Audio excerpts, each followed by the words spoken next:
Teman-teman, selamat berjumpa lagi di channel Cak Motivator.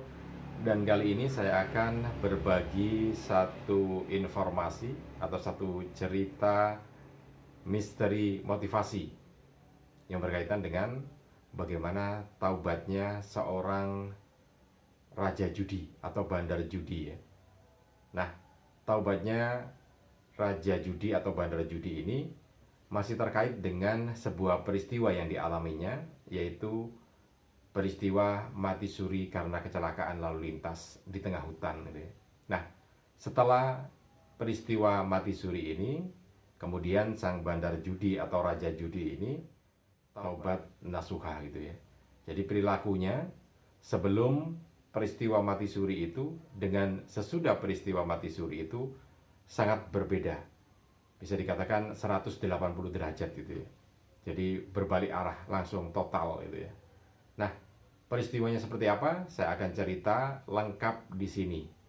Jadi jangan di-skip video ini, tonton terus sampai habis supaya Anda mendapatkan nilai point of value dari video cerita misteri motivasi ini.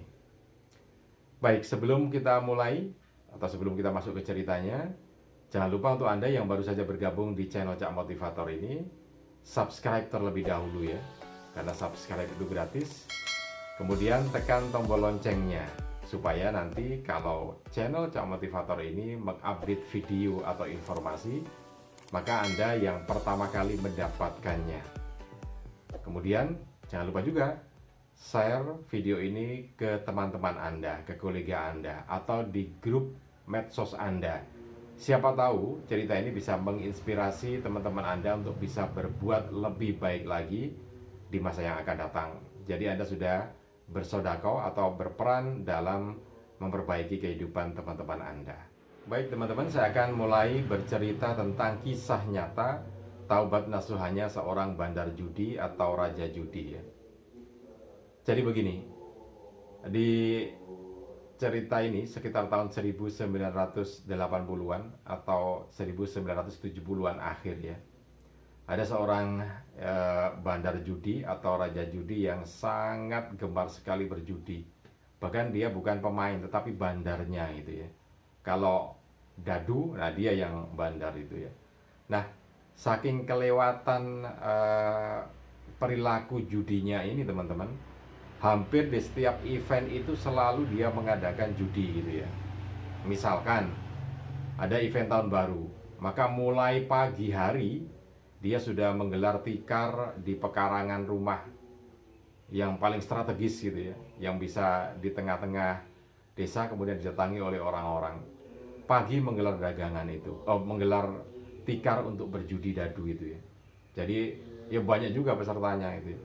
Nah, tidak hanya event tahun baru, bahkan event Hari Raya Idul Fitri, Hari Raya Idul Adha, pokoknya di mana ada event-event itu yang mengumpulkan orang, baik itu event agama ataupun event nasional, dia selalu mengadakan judi dadu gitu ya. Jadi menggelar tikar.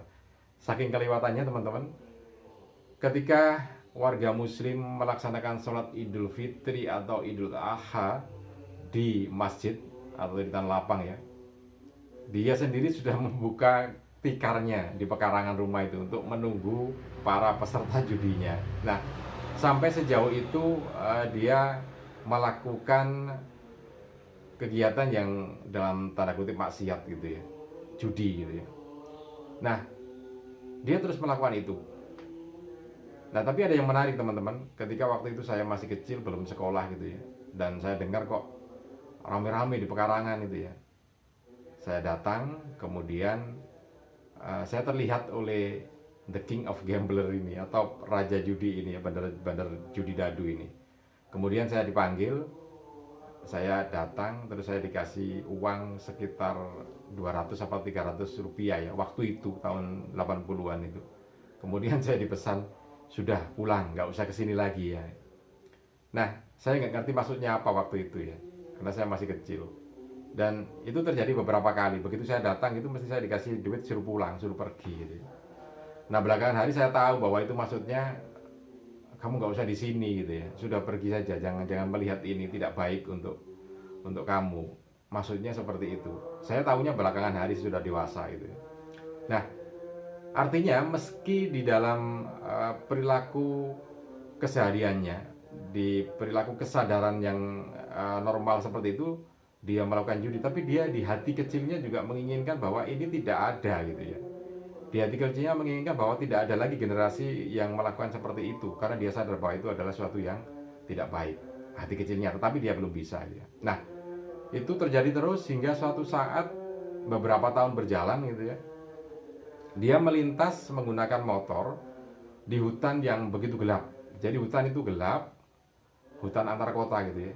Mau pulang ke kota kita, kemudian dia melintas di itu sekitar pukul 12 malam. Jalannya di tengah hutan, hutan belantara gitu ya, gelap, tidak ada yang lewat. Kalaupun ada yang lewat jarang sekali ya. Itu terjadi sekitar ya 20 tahun yang lalu. Jadi ketika saya masih usia sekitar 25 gitu ya. Nah, dia melintas di situ pakai motor, kemudian karena jalannya rusak dan menurun ya, karena hutan ya, berkelok-kelok gitu, kemudian jalannya rusak dan akhirnya dia jatuh sendiri. Artinya kecelakaan tunggal. Nah, karena jalannya juga sepi, jadi sempat beberapa jam dia di situ tergeletak, tidak ada yang tahu gitu ya. Hingga satu saat datang mobil pick up, entah mau ke pasar atau bagaimana, melihat kondisinya dia tergeletak di jalan itu, kemudian ditolong, dibawa ke rumah sakit. Kemudian pagi hari ya sadar. Tetapi ada yang menarik dan aneh teman-teman. Jadi ketika dia tergeletak di situ tidak ada yang menolong, dia dalam tanda kutip pingsan. Nah, pingsan itu mulai jatuh sampai dibawa ke rumah sakit, kemudian dalam perawatan beberapa jam dia pingsan. Ya paling kalau jatuhnya malam hari jam 12, kemudian paling sadar sekitar pukul 9 pagi ya, baru dia sadar. Nah, tapi dalam rentang waktu yang malam hari sampai pagi hari itu, dia mengalami sebuah peristiwa gitu ya, dalam mati surinya itu. Dia menyebutnya sebagai mati suri karena memang kalau pingsan biasanya kan dibangunin orang gitu kan, bangun ya. Kalau pingsan dikasih kasih bau yang menyengat, biasanya kan bangun, atau disadarkan orang bangun. Ini nggak sadar-sadar gitu ya, sampai kemudian juga mengalami luka yang cukup serius. Nah, dalam mati surinya ini dia mengalami sebuah peristiwa yang sangat berkesan dalam hatinya dan akhirnya dia berbalik gitu ya. Nah, peristiwanya begini. Katanya ketika dia pingsan itu, dia tiba-tiba berada di suatu tempat entah di mana. Kondisinya gelap sekali dan tidak ada sinar sama sekali. Kemudian saking gelapnya itu, untuk menggambarkannya itu, dia melihat badannya sendiri pun tidak bisa gitu ya, saking gelapnya itu. Nah, ketika itu dia mencoba mencari cahaya dengan jalan terus dan berjalan terus. Tapi dia tidak juga menemukan cahaya, sampai badannya capek semua, pegal semua, bahkan dirasakan badannya ini seperti mau mati saja gitu ya. Tetapi tidak juga mendapatkan secerca cahaya untuk dia bisa tahu di mana dia berada, kemudian untuk pulang gitu ya. Jadi dia terus berjalan hingga akhirnya dia pada kondisi yang sangat putus asa, hampir putus asa gitu ya. Sudah tidak kuat jalan lagi dan ya pokoknya habis energinya, sampai dia juga kemudian ingat betapa berdosanya dia, betapa perilakunya dia yang tidak benar-benar menjalankan sifatnya sebagai manusia. Jadi dia ingat bahwa dia selama ini menjadi seorang penjudi, tidak pernah sholat. Ya artinya hablum minallah tidak dilaksanakan sama sekali gitu ya.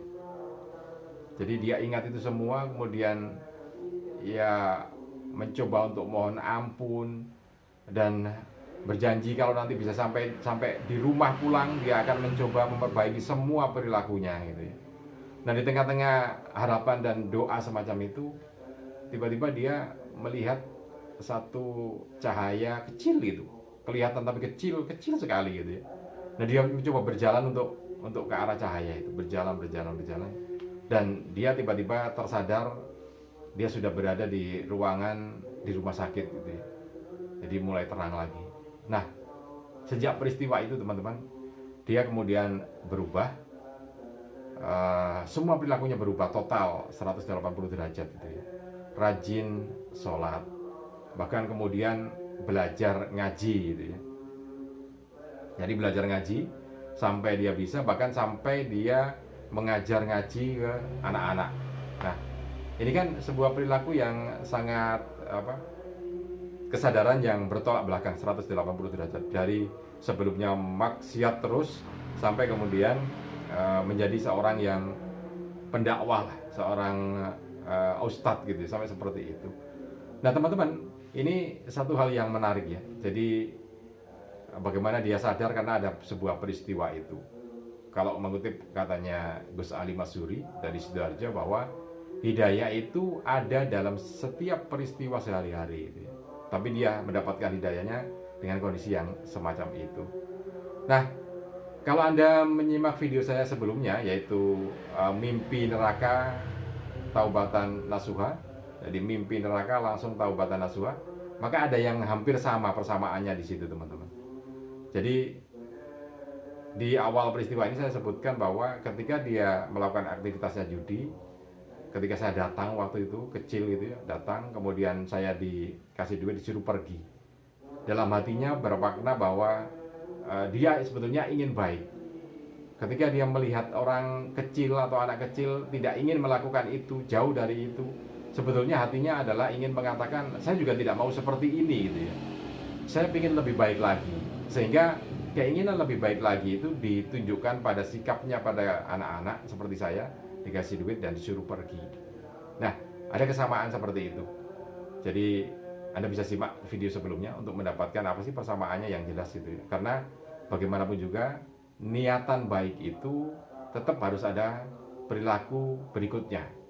Jadi kalau kita sudah berniat baik, ya Allah saya ingin berbuat baik, ya Allah saya ingin lepas dari perilaku judi, saya ingin lepas dari perilaku mabuk-mabukan ini, saya ingin lebih baik, lebih tertib dalam beribadah kepadamu, tapi saya belum mampu. Karena itu ya Allah, mampukan aku untuk bisa beribadah lebih baik lagi kepadamu. Nah, doa semacam itu yang akan diijabahi, yang akan dikabulkan, karena semua doa akan dikabulkan. Jadi hal semacam itu yang perlu diperhatikan. Oke, mudah-mudahan peristiwa ini bisa menjadi pelajaran untuk kita semua. Salam dan sukses selalu untuk Anda.